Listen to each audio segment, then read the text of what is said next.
Continuamos en presencia del Señor, que nos ayude, y le pedimos al Espíritu Santo para que nos ilumine con esta lectura y así comencemos esta reflexión sobre el poder del dinero.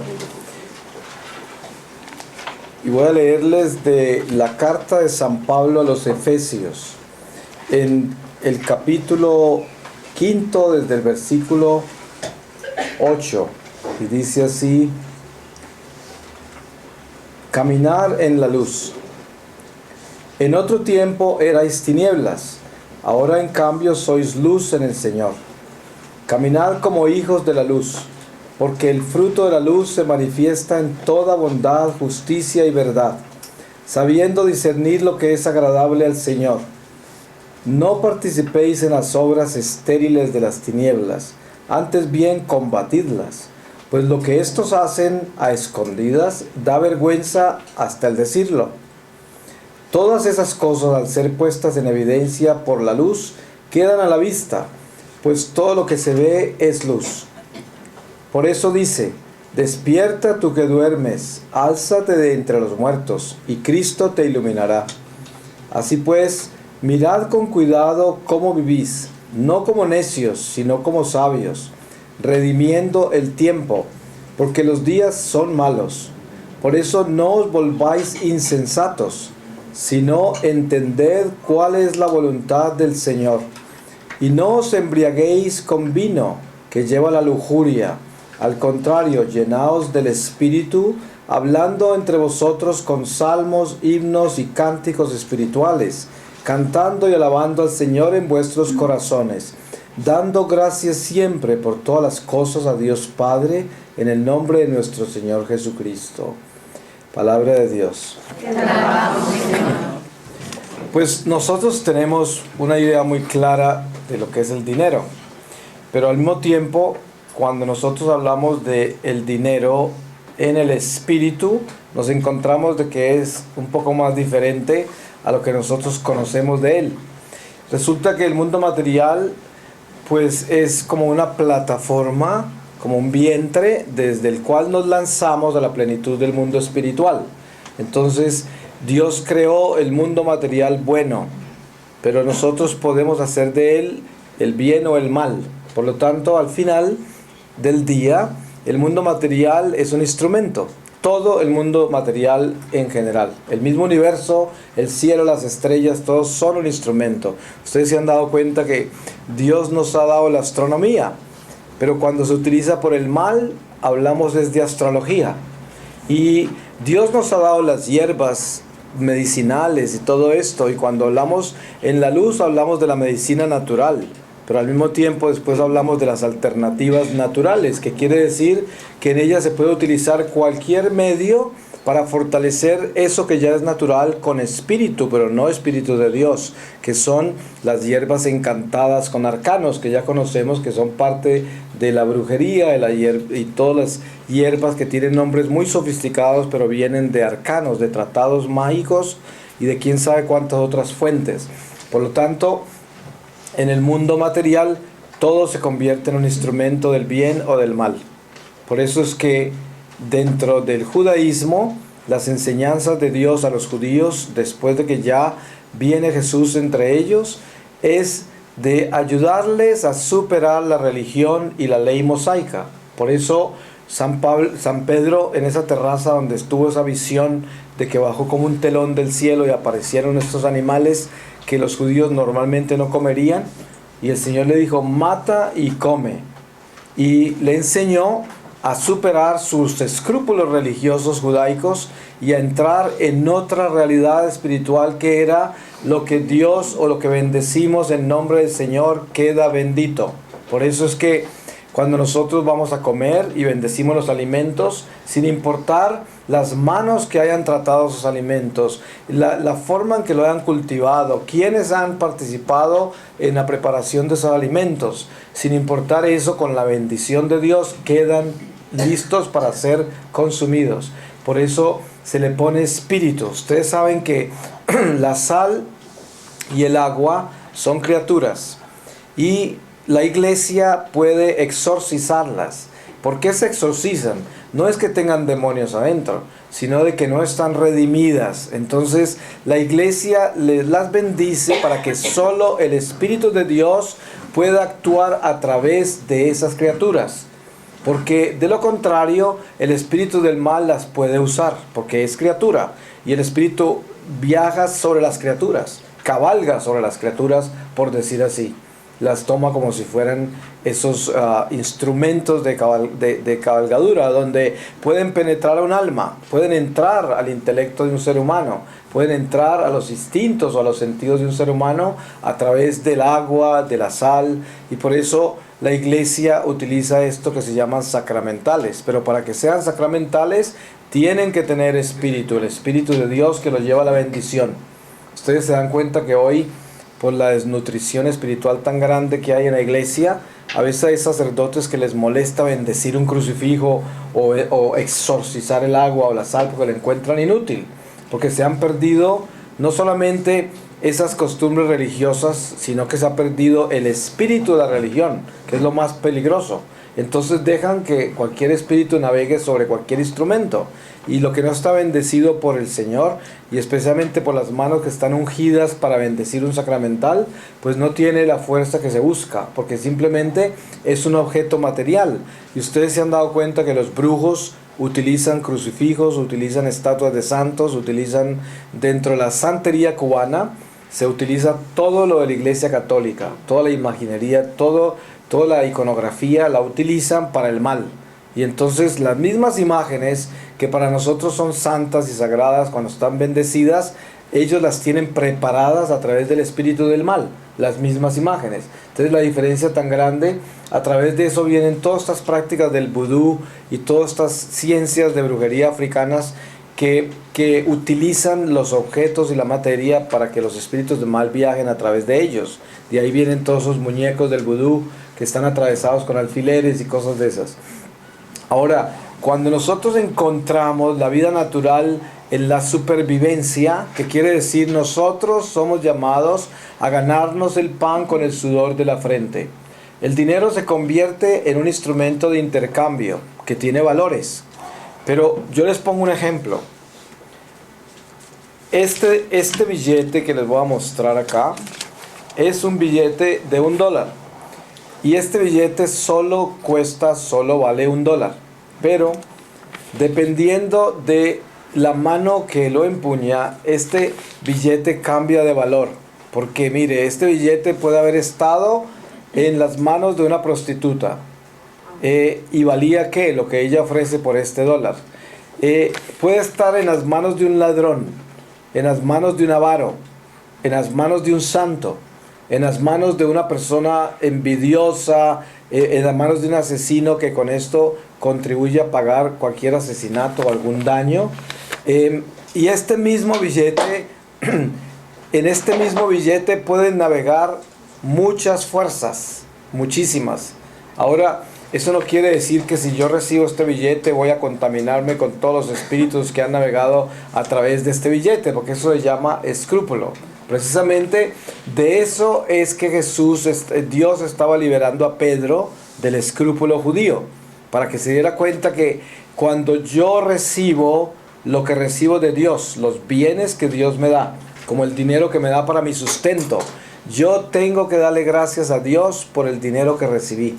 ¿Y qué hago con eso? Queda bendecido el dinero.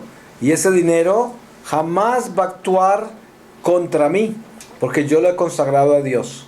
Y yo me doy cuenta que ese dinero no me lo gané porque me dieron un premio por el esfuerzo que hice a trabajar y a producirlo con mis propios medios. Si hago eso, estoy en el orgullo, la prepotencia, la soberbia, pensando que yo fui el que me lo gané.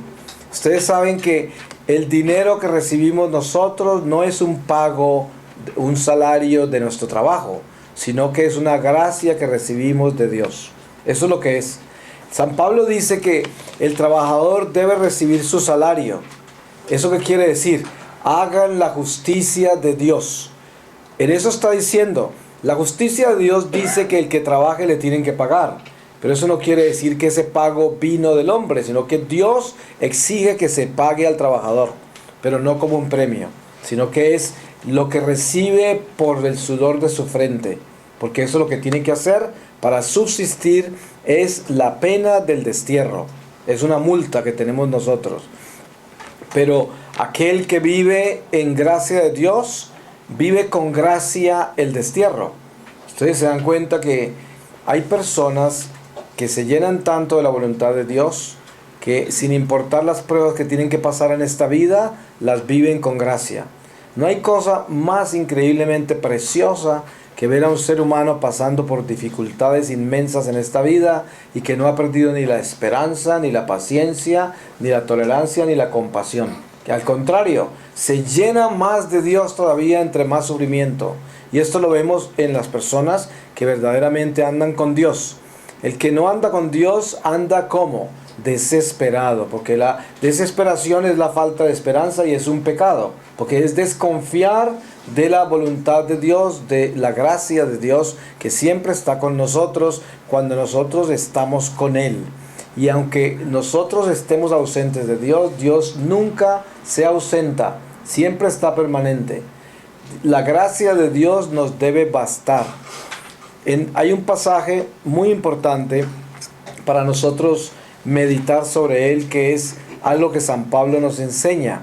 San Pablo dice que de él mismo no se enorgullece de nada, pero el Señor una vez le dio una lección muy grande sobre enorgullecerse de algo, y le dijo, San Pablo tenía un aguijón en su carne que se lo envió el demonio desde los infiernos a través de un ángel que llegó a atormentarlo. Eso quiere decir una flaqueza. Quién sabe qué flaqueza era, pero era en la carne. Y entonces le pidió al Señor 3 veces que le quitara ese aguijón. Y el Señor le contestó, mi gracia te basta, yo me glorifico en tu flaqueza. Y eso quiere decir que Dios no se muda a pesar de nuestra flaqueza, siempre está con nosotros. Lo importante es que esa flaqueza sea detestada por nosotros, que esa flaqueza sea nuestro más grande tormento. De lo contrario, esa flaqueza es simplemente nuestro amante y estamos haciéndole culto a la flaqueza. Por eso hablaba yo en la reflexión anterior en el amor de Dios, que no hay excusa para decir que no podemos dejar el mal o el vicio, el pecado, porque nosotros sí podemos dejarlo. Por eso no lo dejamos cuando estamos enamorados del pecado, que el pecado es un amante malo.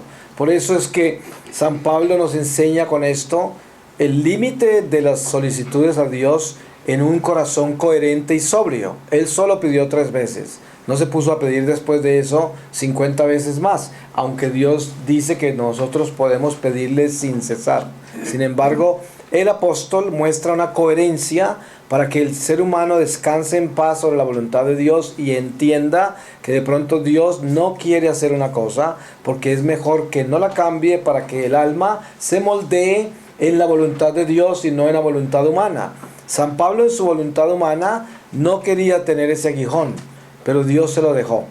Y una de las razones que él explica en otra oportunidad es que Dios no le quita eso para hacerlo humilde, porque si él fuera el superapóstol que no tiene defectos, hubiese sido una persona sin caridad y sin compasión. Precisamente nuestras limitaciones, nuestra miseria, nuestros defectos son los que nos ayudan a hacernos humildes. Porque si no fuéramos tan imperfectos y si no fuéramos tan incapaces a veces de llevar a cabo las obras del amor, no supiéramos el dolor que lleva el prójimo. No supiéramos que el prójimo también vive esas imperfecciones y que están sujetos a cometer errores terribles que de repente nos van a afectar a nosotros mismos en nuestra vida. Pero ese amor que nosotros le tenemos a Dios para poder vivir los defectos que tenemos nosotros y el prójimo, es el amor del intercambio entre nosotros, que es prácticamente lo que es el dinero. Ustedes saben que el dinero compra y vende. Cuando hablamos, por ejemplo, en términos legales, la trata de blancas, cuando venden seres humanos, ¿no? Y hay tanto trueque entre nuestra vida natural, porque el hombre es un ser de intercambios y de trueques. Estamos manejando este comercio entre el mundo material y nuestras necesidades, o nuestras ambiciones, nuestros deseos. De ahí vienen también, es la cuna que puede ser el semillero de muchos pecados o el semillero de muchas virtudes. Ustedes saben que los instrumentos materiales nos pueden purificar o nos pueden condenar. Purifican o corrompen. El dinero puede purificar a una persona o corromperla. Ustedes han visto que hay una persona que tiene prosperidad económica y esa prosperidad lo que hizo fue endurecerle el corazón, enorgullecerlo, asimismo edificarlo en una autosuficiencia y perder la compasión, el amor, la caridad. Y esto es algo que nosotros debemos tener muy claro, el saber para qué tenemos las cosas que tenemos. Yo les puedo dar una idea.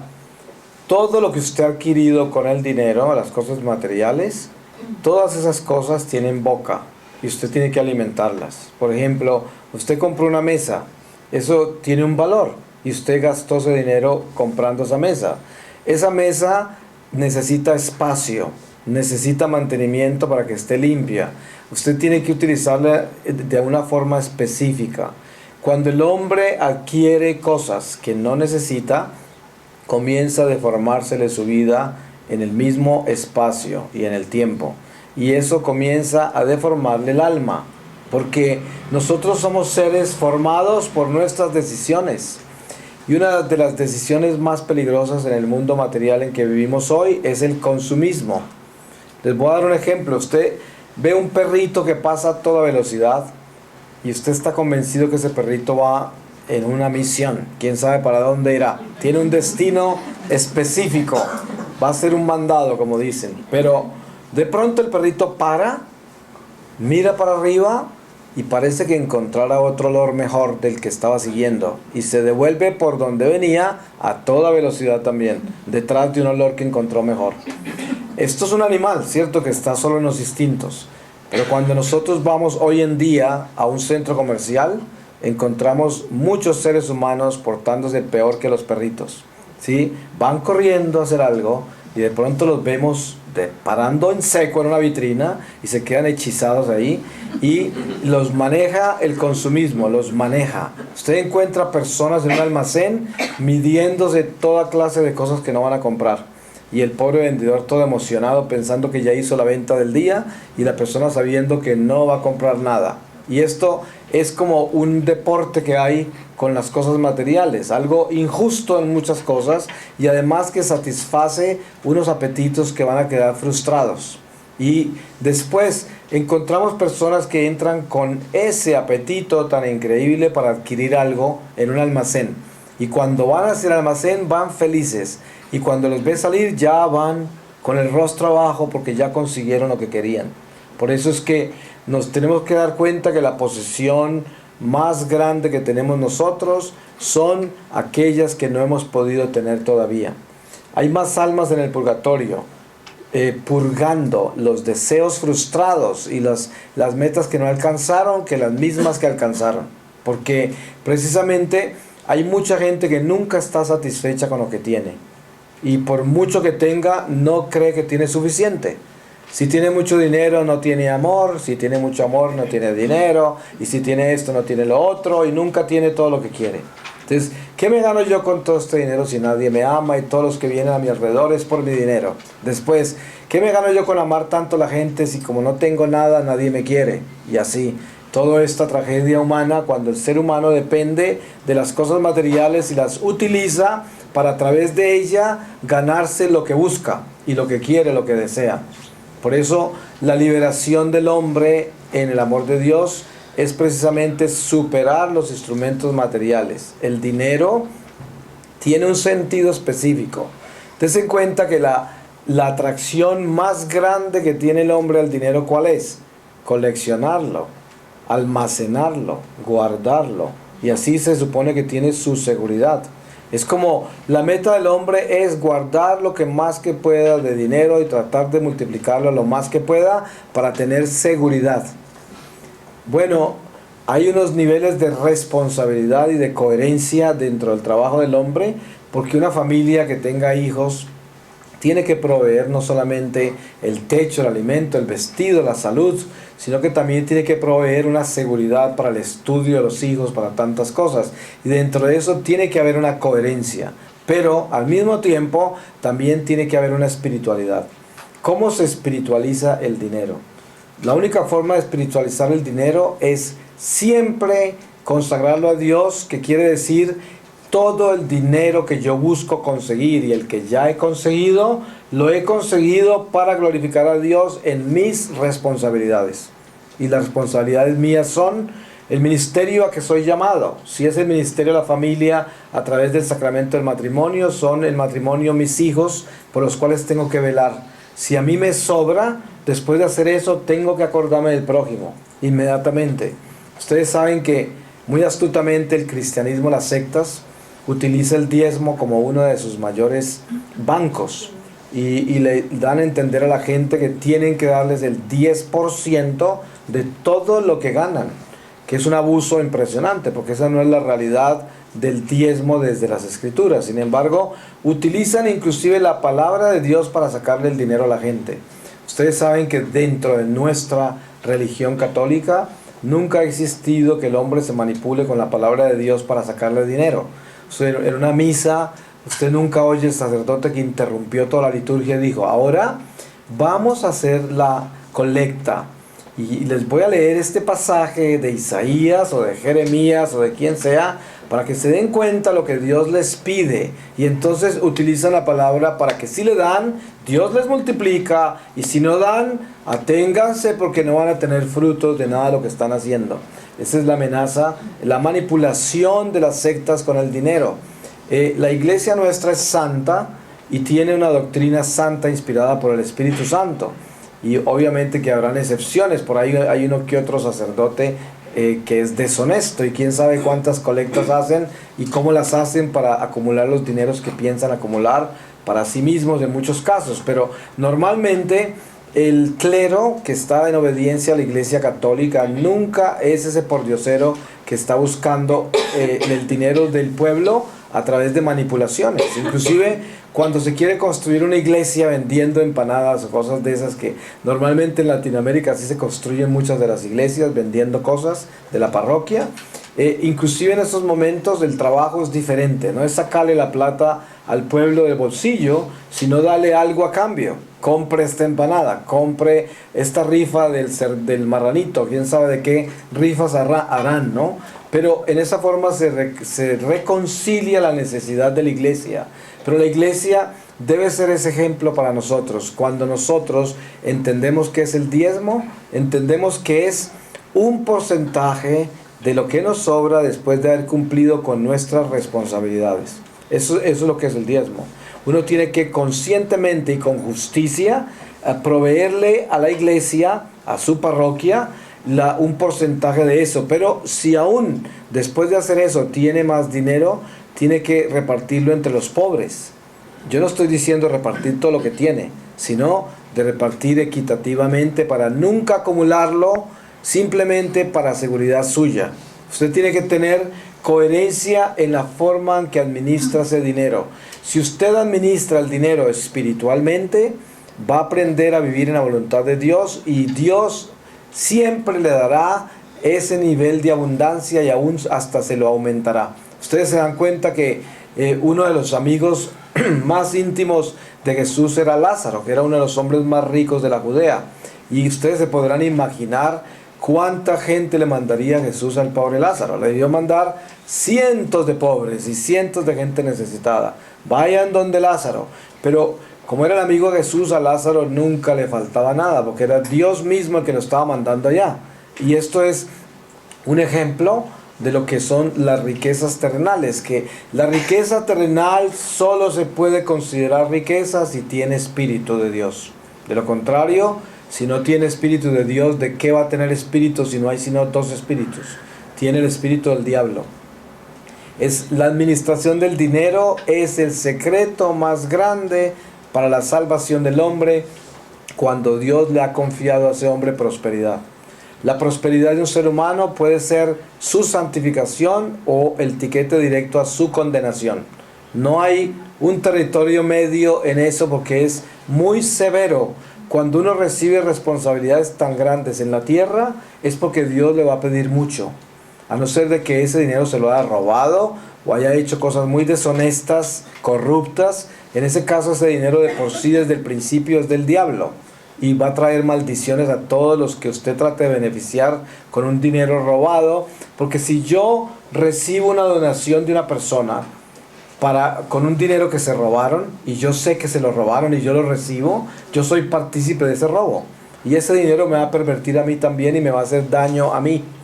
A mí me ha pasado en la misión, yo viajo por todo el mundo y vivo de la caridad, pero yo nunca le pido dinero a nadie ni cobro por lo que hago.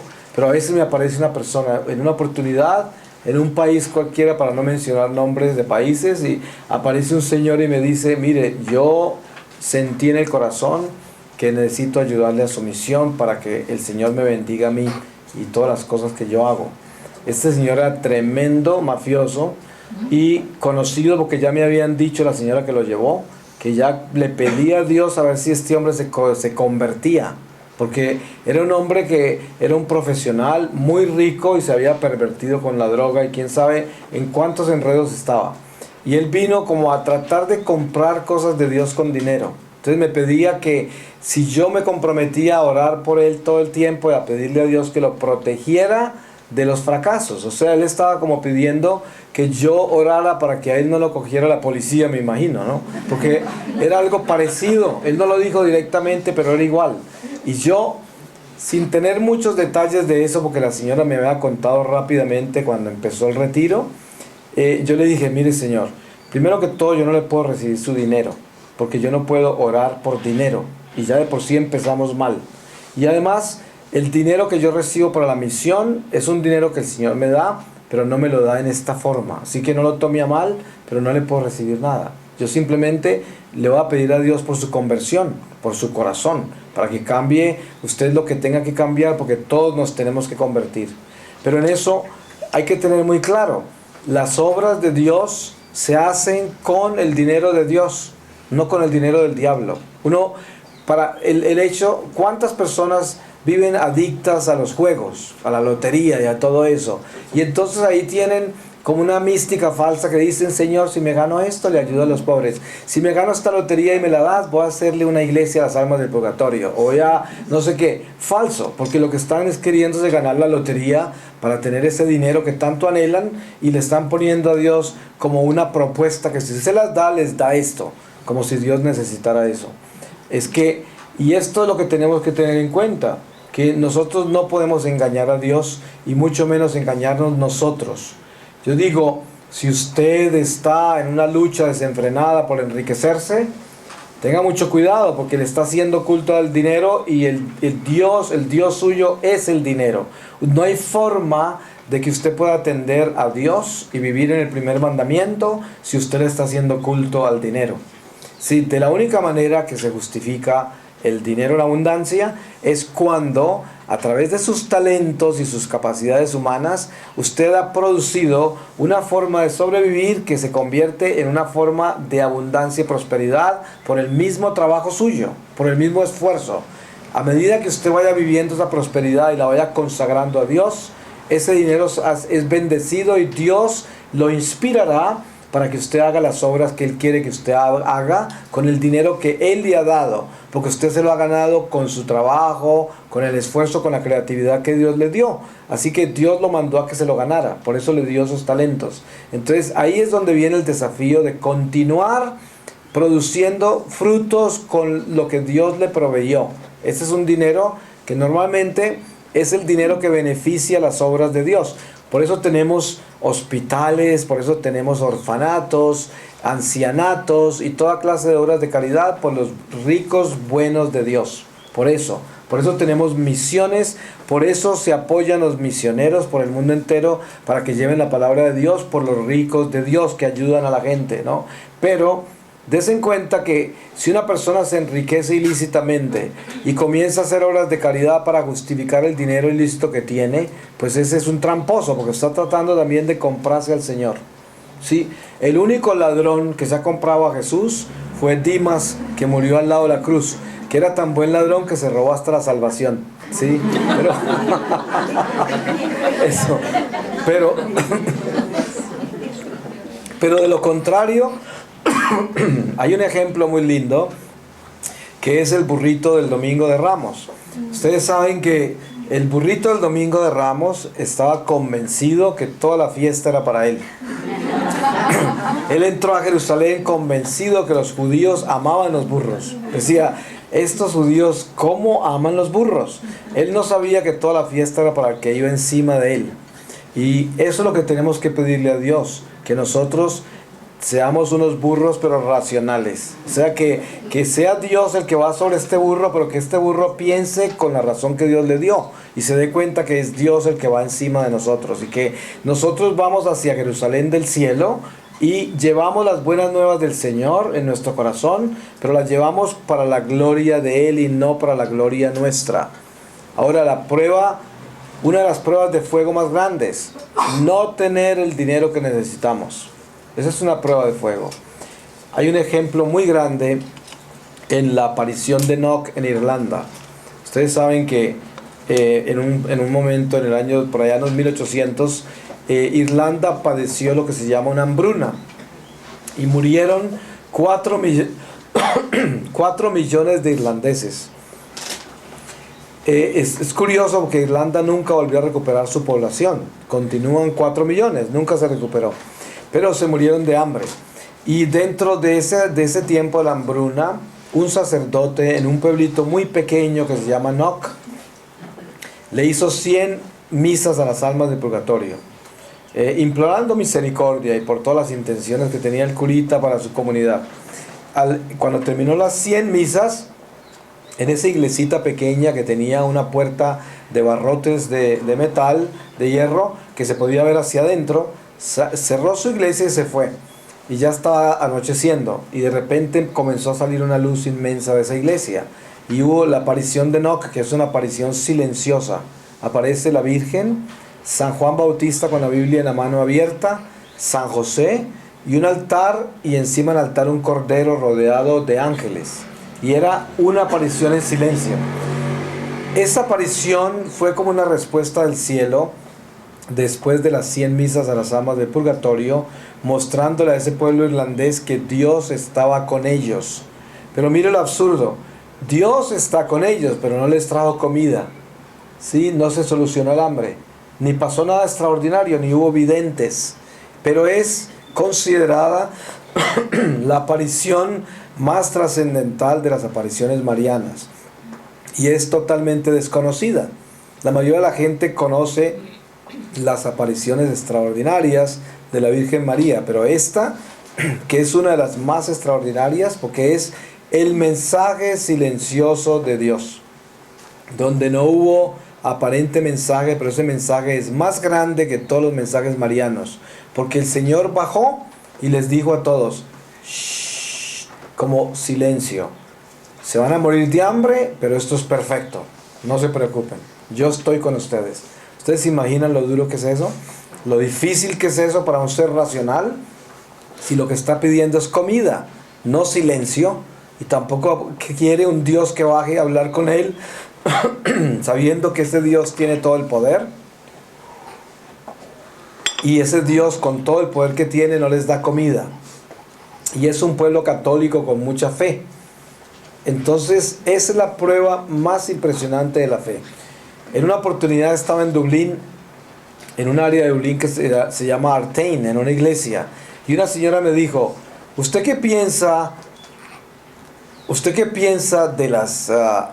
de Irlanda, la Irlanda de la hambruna y ahora la Irlanda de la abundancia? Porque en esos días, alrededor del año 2005, todavía Irlanda estaba gozando de una prosperidad increíble por la comunidad europea. Hoy desafortunadamente la economía está muy mal, pero en ese momento estaban volando el dinero.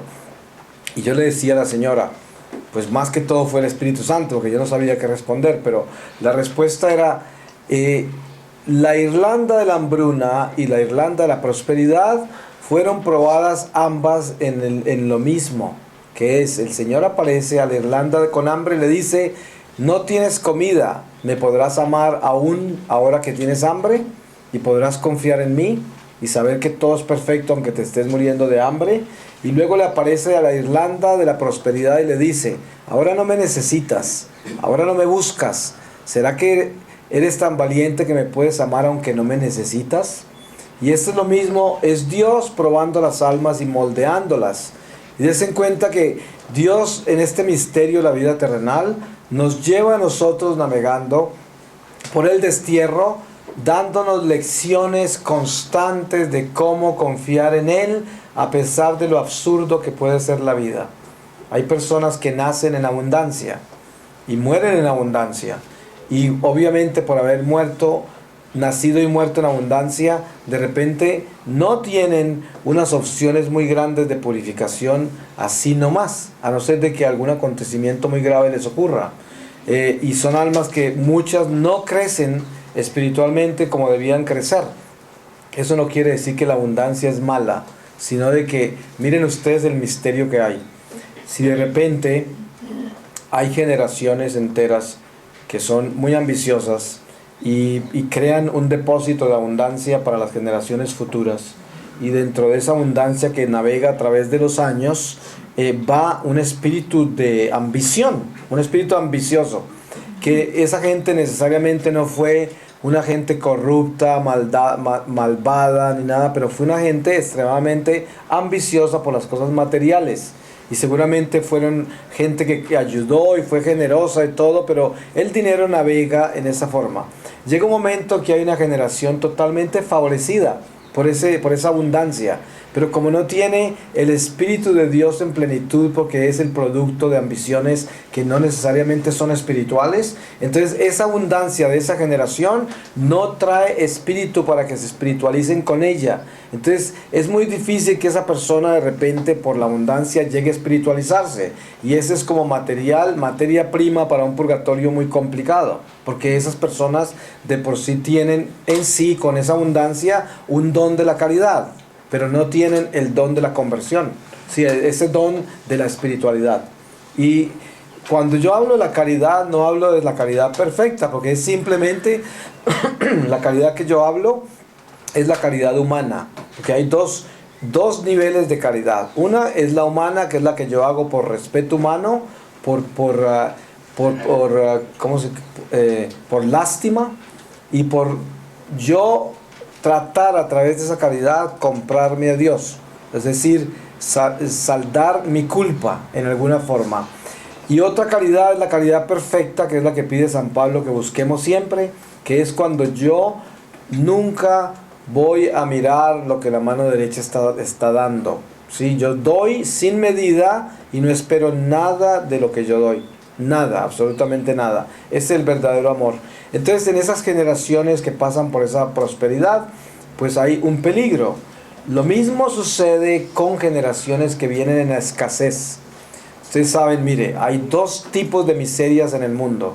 Una, los que tienen mucho y viven aterrados de perderlo, o de que se los roben, o de que todo el que está alrededor vino a quitárselos. Y los que no tienen nada y odian a todos los que tienen, porque envidian a todo el mundo y viven resentidos. Esos son como los dos grupos de seres humanos que traen todos los problemas y maldiciones a la tierra. Porque de esos dos están hechos todas las guerras, de esos dos están hechos todos los pecados, de esos dos salen todas las maldades de este mundo. Esta gente resentida que no tiene nada y quiere tenerlo todo y no perdona al que tiene, de ahí se hacen toda clase de revoluciones, de maldades, de guerrillas, de cosas extrañas en este mundo, de ladrones, criminales en todos los niveles, de corruptos.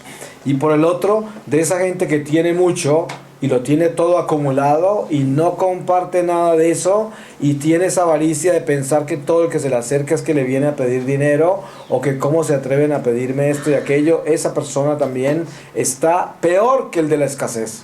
Entonces son dos grupos que están en mucho peligro ambos de condenarse, y si se salvan, pues pasan una purificación que no quiero ni empezar a describirla, porque ustedes se pueden imaginar la purificación de una persona así. Es muy difícil, muy complicada, porque cuando el alma entra en un intelecto puro y conoce la verdad de la vida terrenal, y se da cuenta de todas las barbaridades que hizo por la avaricia o por el resentimiento por la escasez, entonces el dolor es tan grande que le puede tomar siglos purificarse.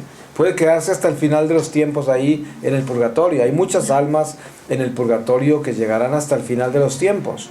Y ahora ustedes saben que nosotros tenemos las gracias que son la intercesión de la iglesia todos los días en cada Eucaristía por los fieles difuntos. Pero al mismo tiempo, cuando yo hablaba del amor en la reflexión anterior, les hablaba de que nosotros debemos acordarnos todos los días de toda la humanidad, los que han partido, los que están acá y los que faltan por venir. Es muy importante que en sus oraciones usted se acuerde de eso, porque sabe que eso lo integra a usted en una unidad en el cuerpo de Dios, en el cuerpo místico de Jesús. Porque entonces usted se preocupa por todo y por todos al mismo tiempo, todo el tiempo. Y esto lo hace uno con todos. Si nosotros en alguna forma estamos divididos, no vamos a poder estar en la unidad. Y si no está en la unidad, no se puede integrar con la unidad de Dios al final de esta vida porque está dividido. Es como, miren que nosotros crecemos en un mundo de divisiones y selecciones.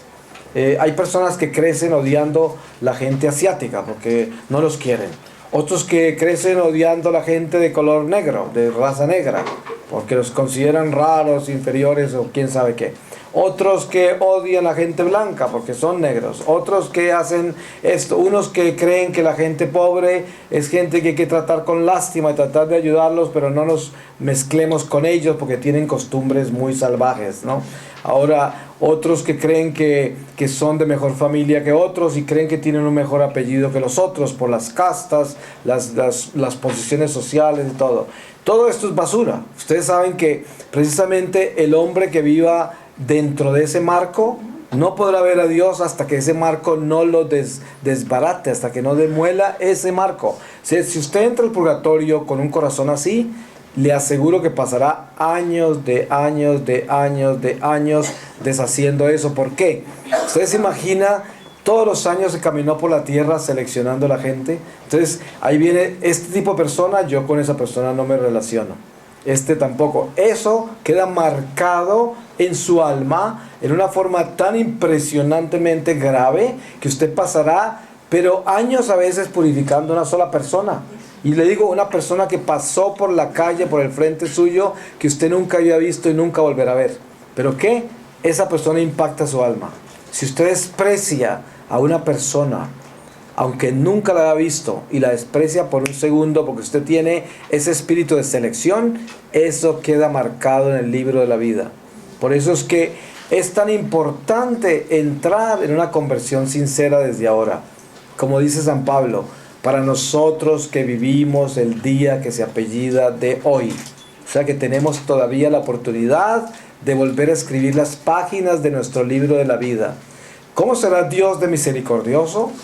Que Él provee la oportunidad redentora a nosotros para que a través del Espíritu Santo, por las gracias en Jesucristo, nosotros podamos cambiar nuestra vida completamente.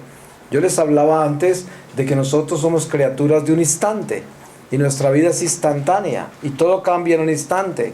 Yo puedo tomar decisiones muy nobles y decir, Señor, yo no he amado a la gente, yo la tengo seleccionada. Hay madres que tienen 5 hijos y los tienen seleccionados y están divididos su corazón y quieren más a este que al otro. Yo conozco madres que viven súper orgullosas del hijo que triunfó en la sociedad y con el dinero, y el hijo que no escogió prepararse muy bien académicamente, ni ambicionó cosas materiales ni nada, es el pobrecito Antonio que no tiene ninguna ambición. A ese a veces no le invitan ni a las fiestas de la casa porque los desacredita. Y resulta que ese pobrecito Antonio de pronto es el que va a salvar toda la familia, porque es el único santo de la familia. Porque no tenía ese mismo tipo de ambiciones y de cosas raras que tenía el otro. Y eso no quiere decir que estar muy preparado y tener capacidades y triunfar en el mundo es malo. No, no es eso lo que estoy diciendo. Porque hay gente que es muy responsable y utiliza todos los talentos que Dios le da y triunfa con ellos. Y lo hace por el amor de Dios. Hay gente muy buena así. Pero hay gente que lo hace por orgullo y vanidad. Y hay madres que aprecian los hijos de acuerdo al triunfo en el mundo, de acuerdo a lo que se distingue, lo que acumulan, lo que alcanzan. Así vale el hijo. Los otros no valen mucho. Los otros son el pobre o la pobre tal. Y resulta que ahí tenemos un problema muy grave. ¿Qué tal que nos muramos pensando así? Eso es muy grave. Entonces, ustedes no se pueden imaginar la cantidad de almas que hay en el purgatorio por las herencias. ¿sí? Las herencias son uno de los lazos más grandes al purgatorio. Hay familias completas divididas por culpa de una mala herencia, de una herencia mal entregada. Usted sabe que hay padres que tienen una soberbia y un orgullo increíble, y en la forma que heredan las cosas prefieren a unos más que a otros y hacen cosas espantosas. Después de que ellos se mueren, viene el diablo y que siembra la discordia entre ellos y les va a decir: no hay derecho que a mí me han dado menos, no hay derecho que a mi papá me hubiese discriminado, no hay derecho esto, y comienzan las guerras. Han habido guerras hasta muerte entre hermanos por un pedazo de tierra, por quién sabe qué. Y esto, el alma en el purgatorio, ustedes se pueden imaginar lo que sufre. Por eso se dice: no acumules tesoros en la tierra, porque se lo come la polilla y los ladrones, el óxido. Acumula tesoros en el cielo. Si uno tiene mucho dinero, tiene que asegurarse de cómo va a ser para distribuir ese dinero en el Espíritu de Dios, con justicia y con amor, sin ningún espíritu de división, de preferencia, de selección. Porque en ese caso, eso le puede representar a usted una angustia y un purgatorio de esos que no tienen medida. ¿Sí? Uno de los errores más grandes que comete la humanidad es en la distribución de los bienes materiales. Ahí generalmente el diablo reina en las injusticias, siempre, porque se está prefiriendo al más ambicioso siempre. Y generalmente donde hay mucha ambición, el diablo tiene mucho nido. Es muy fácil que el diablo anide en un ambicioso. Pero en la distribución de bienes, aparentemente los padres piensan que aquel que es más astuto y más capaz para manejar el dinero es el que debe tener la administración de las cosas. Y muchas veces el 99.9% se equivocan, porque precisamente ese gran ambicioso es el que termina robándole a los demás hermanos, porque es el más vivo, más astuto, y ya no hay quien lo controle. Y así es como en esta justicia de las medidas y de la distribución de los bienes materiales, nosotros tenemos que tener Espíritu de Dios involucrado en todas las decisiones que hacemos. Miren que sin el afán de uno pretender ser un fanático, y tampoco una persona que está llena de religión y no de espíritu, uno siempre, todo lo que hace, todo el día, en todo momento, lo debe tener consagrado al Señor. Eso se vuelve segunda naturaleza. Ustedes han oído y han leído que los santos recomiendan de que nosotros debemos vivir en oración todo el día, 24 horas al día. Y normalmente la persona religiosa común diría: uy, qué agotamiento, ¿cómo hace uno para estar orando todo el día? Pero es que no conocen lo que es la oración. La oración es una intención que nace en el corazón y es espíritu, porque uno no podría orar si el Espíritu de Dios no está en uno. Entonces, la oración es una unión entre el alma y Dios, entre el alma y el Espíritu Santo. Esa es la oración. Cuando yo deseo esa comunicación con Dios, yo estoy aquí en este momento escuchando lo que estamos hablando, y en mi corazón yo digo: Señor, lléname de ti, que todo esto me llegue a mi corazón. En ese momento me uní con Dios, en silencio. Y esa es una oración poderosa, porque orar es amar, y amar es estar con Dios. Eso es tan sencillo como eso. Entonces la salmodia, la recitación, las devociones, toda la religión son un complemento, un instrumento para mantener la llama de la oración prendida. O sea que si yo tengo una intención para orar en este momento, y a esa intención que prendió esa llama, que de repente estaba un poco tenue, le agrego un rosario. Ese rosario mantiene esa llama encendida, que se encendió por mi intención de amar a Dios y de estar unido a Dios. Entonces toda esta salmodia del rosario es como un combustible que le pongo a esa llama para que se encienda aún más. Pero si yo pienso que el fuego de la oración es la salmodia, es el rosario que tengo acá, me equivoco, porque eso es simplemente la religión. Sí, el rosario es un arma poderosa. Yo después voy a hablar de él cuando hablemos de María, pero esa arma tiene que tener espíritu, de lo contrario no vale nada, está hueco. ¿Sí? Y nosotros tenemos que pensar que Dios nos ha dado a nosotros algo muy importante, y es la responsabilidad de nuestra vida. Eso nos la dio Dios. Los únicos que no tienen la responsabilidad de sus vidas son las personas que por una razón u otra no tienen conciencia. ¿Sí? Un retardado mental, una persona que tiene problemas de demencia, quién sabe cuántas cosas, personas no las van a juzgar por sus actos, porque nunca supieron lo que hicieron. Pero toda persona que tenga el uso de razón y tenga esa salud, será juzgado en sus obras. Muy sencillo. Y es tan sencillo que uno mismo se juzga realmente. El alma, cuando se encuentra con el Señor, en la experiencia que yo tengo de Dios, en el encuentro con el Señor, solo con estar ahí y escuchar la voz de Dios, yo sabía quién era y en qué andaba y cuál era el resultado final de mi alma. Y si yo echaba una mirada, por corta que fuera mi vida, la veía toda, entera, y veía todos los vacíos de amor, toda la oscuridad de mis actos y todo ese tormento que mi alma recibía, solo por estar en la presencia de Dios. Ustedes se dan cuenta que cuando nosotros somos niños y nos hemos portado bien mal, no necesita que el padre o la madre sepan lo que hicimos. Es un tormento espantoso estar en presencia de ellos, porque nosotros tenemos esa culpa dentro y nos quema la presencia de los padres. Eso es precisamente lo que le pasa al alma cuando está en presencia de Dios. Dios no lo va a juzgar a uno y no lo va a perseguir por las cosas que hizo necesariamente, pero es que el alma no necesita ni ser juzgada, se juzga sola. ¿Sí? Yo aparezco ante el tribunal del Señor, que es el juicio personal. Entonces, si yo he sido obediente, me encuentro con la misericordia de Dios, que no es un juicio, sino que es un abrazo. Y me fundo en ese abrazo a la eternidad, porque viví en gracia de Dios. Pero miren, hay personas que piensan que es imposible alcanzar la santidad en vida, porque dicen, ¿cómo puedo yo alcanzar la santidad si yo continúo cayendo en estas maldades? ¿Cómo hago? Pero la misericordia de Dios es tan increíble que les voy a contar esto. Ese ejemplo que yo les di de San Pablo, de los 3 veces que él le pidió para que le quitara ese aguijón, es el ejemplo perfecto. Dios no le quitó el aguijón. Y San Pablo, como odiaba y detestaba ese aguijón, con ese aguijón lo ayudaba el Señor a purificarse, a santificarse. Si usted tiene un defecto que no ha podido superar y usted tiene que ir a confesarlo todo el tiempo, lo más horrible es cuando uno tiene que confesarse con el mismo sacerdote. Es una vergüenza espantosa. Aquí vengo otra vez, Padre, volví a caer. Y hay una cosa increíble, porque eso lo ayuda a uno a purificar inclusive mucho más, como cuando uno tiene un director espiritual. ¡Qué vergüenza! 6 meses después, lo mismo. Pero, ¿qué sucede? Que el hecho de que yo deteste el mal que hay en mí, lo aborrezca, y me avergüence y me atormente cada vez que caigo en eso, porque no lo quiero en mi vida, no lo quiero, lo detesto, pero por alguna razón el espíritu me tumba por ahí, porque por ahí estoy herido, es mi herida, pero yo llevo esa herida al tribunal de la misericordia, que es la confesión, y la confieso todas las veces, y antes le digo al Señor, Señor, ¿hasta cuándo? Prefiero morirme que seguir pecando, mírame a mí que no puedo cambiar.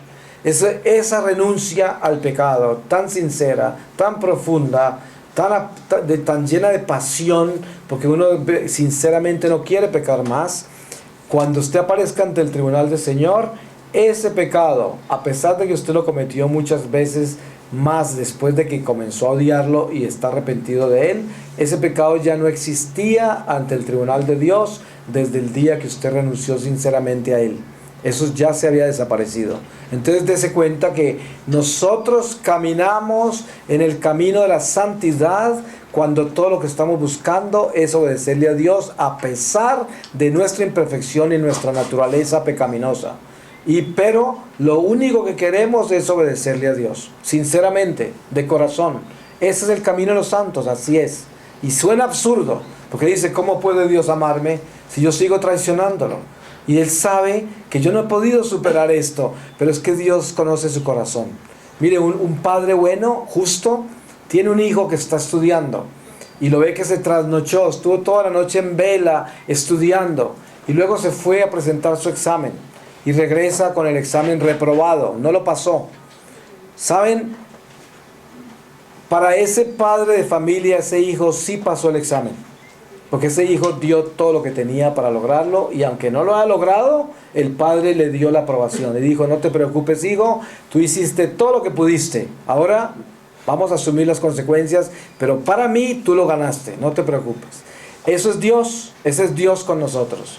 Yo no necesariamente tengo que ganarme el examen de alguna debilidad que yo tenga en mi vida. pero cuando llegan del Señor me dice, hijo, hiciste todo lo que pudiste, y por lo tanto ante mí ya pasaste el grado.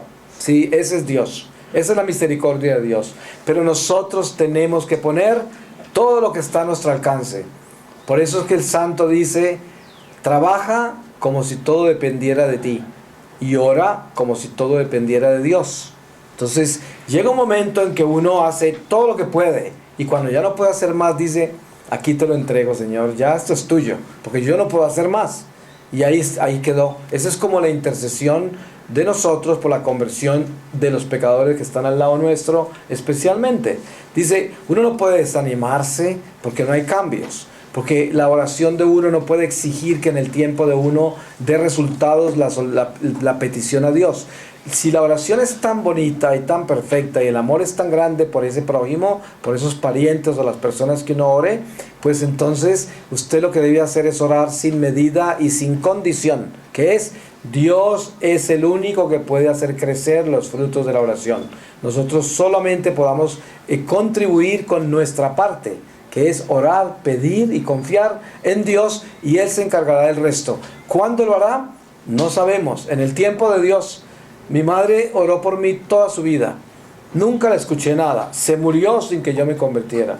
Un año después me encuentro ya en la conversión. Cuando tengo esa experiencia con Dios, el Señor me muestra lo increíble de importante que fueron todas las oraciones de mi madre, que me proveyó con muchísimas gracias para que yo pudiera entrar en esta dimensión de Dios en el momento que Dios me llamó. Y ella nunca vio los resultados y seguramente muchas veces lloró de no ver resultados, pero la realidad es que no se trata de cuándo, sino que hay que hacerlo sin condición. Eso es, y en esa forma colaboramos a la economía de la salvación y estamos con Dios. Entonces, para terminar esta reflexión sobre el poder del dinero, yo diría esto: si usted en este momento puede atreverse a comunicarse realmente con el mundo material en la forma que lo administra, y ser sincero, ser sobrio, ser coherente, entonces piense cuánto hay en su corazón relacionado con el dinero que usted no tiene organizado. Por ejemplo, a lo mejor usted es una persona que cree dentro de su corazón que usted debe tener determinada cantidad de dinero. O usted es una persona que cree dentro de su corazón que hay una injusticia muy grande en su vida porque nunca ha podido lograr tener lo que quiere y lo que ambiciona en el dinero para poder proveer quién sabe cuántos sueños que tiene. Entonces, todas esas cosas tienen valor espiritual. Y usted tiene que hacer una contabilidad muy clara de eso para que en su corazón no tenga ninguna frustración y tampoco tenga ninguna ambición desordenada, ni tampoco tenga ninguna manipulación específica por las cosas que ya tiene y con las cuales maneja las conciencias de los demás. Ustedes han visto que hay padres que son padres ricos y manejan la conciencia de los hijos con el dinero. Y desde pequeños los acostumbraron a manejarlos así.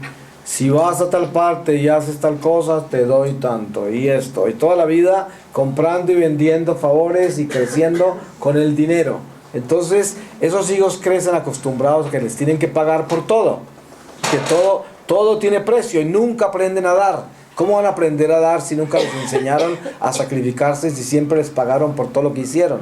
Entonces, uno tiene que tener la conciencia de que el dinero tiene espíritu.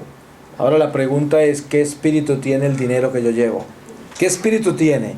Ustedes se dan cuenta que usted puede ir con el bolsillo lleno de billetes por la calle y sale un pordiosero. Usted de pronto saca el billete más pequeño y el que menos le significa en su corazón para entregarle a ese pordiosero. ¿Sabe qué significa eso ante Dios? Basura.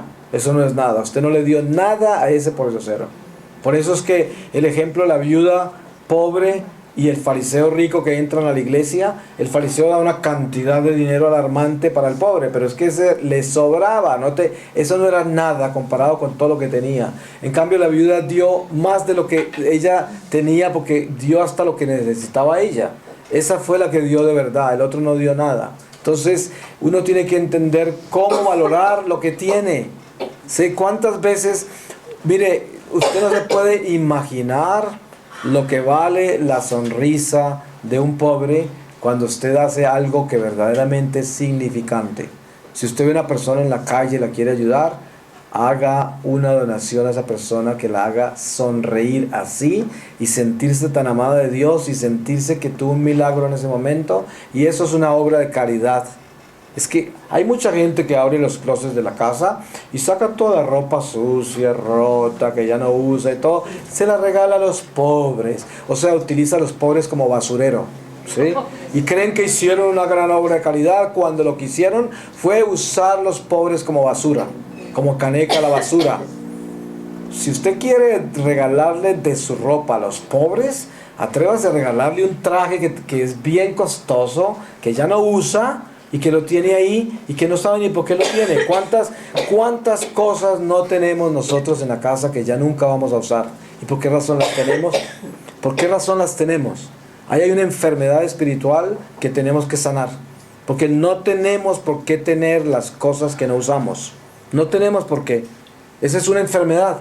Dese en cuenta esos apegos. ¿Usted se imagina que se muera así? Va a estar ahí como un espanto en esos closets y la familia tratando de exorcizarlo, que piensa que está el diablo en la casa. Eso pasa. ¿Cuántas veces no traen un exorcista para sacar un espíritu que hay en la casa? Y es el pobre abuelo que está deshaciendo pasos ahí entre todas las cosas que dejó guardadas, ¿no? Porque eso es lo que sucede. No nos prendamos de las cosas materiales que no estamos usando. Yo le digo, si usted quiere ser tan valiente y atreverse a ser espiritual, entre a su casa y mire todo lo que tiene. Y pregúntese, ¿por qué tengo todo esto? Es verdad que nosotros debemos vivir con dignidad. Y dignamente uno puede tener una casa preciosa y adornada preciosamente para ser digno en ella con los suyos, y todo esto es un don de Dios. Así debemos vivir con dignidad y debemos vivir muy bien presentados, porque este es el templo del Espíritu Santo. ¿Y cómo no nos vamos a presentar bien? Y mucho más cuando podemos hacerlo. De lo contrario, pero piense bien, mire todas las cosas que tiene y dése cuenta qué está haciendo con ellas. ¿Qué es esto? Yo porque tengo acumulado esta cantidad de cosas que nunca uso y que harían feliz a tanta gente si las regalo. Esas sonrisas le voy a contar qué significan en la economía del alma, que tiene que ver con el dinero de Dios. Cada ser humano tiene un ángel guardián. Cuando usted le lleva alegría a otra criatura humana y la hace feliz con algo, ese ángel lo bendice a usted. El alma suya está hecha de luz. ¿Y de dónde viene la luz? De los ángeles de Dios que traen la luz de Dios, que es el amor de Dios. Al final de esta vida, su alma está tan iluminada por la cantidad de obras de amor que hizo, que alegraron al prójimo. Y esa luz le llena su alma, y por lo tanto, al entrar a la gloria de Dios, se entra por la luz que se acumuló. Y la luz que se acumula para el alma es la luz del amor, de lo que dimos sin medida. Entonces, ¿quiere buscar tesoros en el cielo? Vaya a ser feliz a la gente. Eso es lo que puede hacer. ¿Y quiere buscar tesoros en el infierno? Vaya a ser infeliz a la gente. Y ahí se va para los infiernos. Porque eso Dios lo aborrece. Usted no puede ir a ser infeliz a nadie. A Dios no le gusta eso. Entonces, usted quiere hacer feliz a los ángeles, a los santos, al Señor, a la Santísima Trinidad, llévele felicidad al prójimo. Eso es lo único. Ahí está la luz. Entonces, el verdadero dinero, el verdadero poder del dinero en el Espíritu de Dios es el compartir lo que Dios nos da para el bien de todos, y no acumularlo simplemente para nuestra gloria personal, porque eso se llama avaricia, y de eso nadie logrará entrar a la gloria. Entonces, fíjense que el hombre joven y rico del Evangelio, que se va todo triste, había cumplido todos los mandamientos, pero le faltaba el más importante de todos, que es la caridad. No tenía eso y no entendía lo que Dios le pedía. Dios no le pedía que simplemente se quedara desnudo en la carretera y entregara todo, sino que tenía demasiado y podía compartir con los demás, podía compartir sus tesoros. Y esto es algo muy importante que entendamos con claridad. Nosotros debemos administrar lo que tenemos con conciencia, pero con espíritu, el espíritu del amor, el espíritu de Dios, y así moriremos en paz, porque moriremos sin estar como espantos por acá, deshaciendo los pasos sobre las cosas que acumulamos, porque esa es una tragedia que ni siquiera puedo comenzar a describírsela.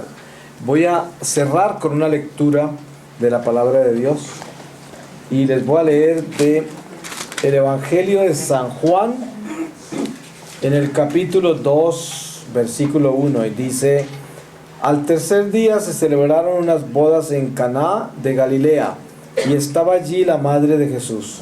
También fueron invitados a la boda Jesús y sus discípulos. Y como faltó vino, la madre de Jesús le dijo: no tienen vino.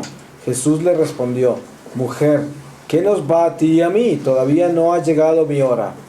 Dijo su madre a los sirvientes: haced lo que él os diga. Había allí 6 tinajas de piedra preparadas para las purificaciones de los judíos, cada una con capacidad de unas 2 o 3 metretas. Jesús les dijo: llenad de agua las tinajas, y las llenaron hasta arriba. Entonces les dijo: sacadlas ahora y llevadlas al maestresala. Así lo hicieron. Cuando el maestresala probó el agua convertida en vino, sin saber de dónde provenía, aunque los sirvientes que sacaron el agua lo sabían, llamó al esposo y le dijo: todos sirven primero el mejor vino, y cuando ya han bebido bien, el peor. Tú, al contrario, has reservado el vino bueno hasta ahora. Palabra de Dios. Te alabamos, Señor. Pues le damos gracias a Dios y lo bendecimos por su Espíritu y por todo lo que inspira en nuestro corazón. Ahorita.